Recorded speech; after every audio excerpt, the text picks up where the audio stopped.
I am Maverick, Maintenance Supervisor at Aviara. Today we're going to go over replacing your smoke detector battery and replacing a smoke detector with a new one.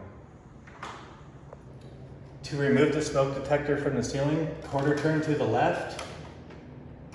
It'll drop down and you'll see 3 wires outside the back of it. There is a little retaining clip on the side that you have to pull back to release the wires.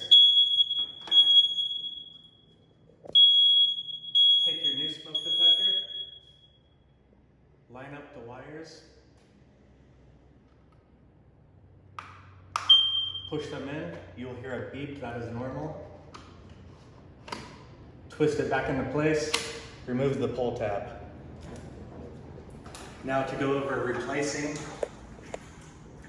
a battery in a smoke detector, there's a trap door on the side of it. You'll push down on this knob.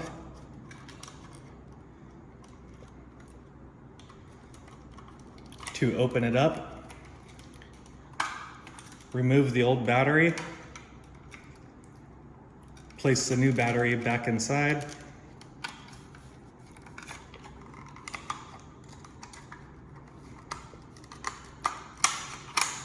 Close the trap door, plug in the smoke detector, put it back up, you're good to go.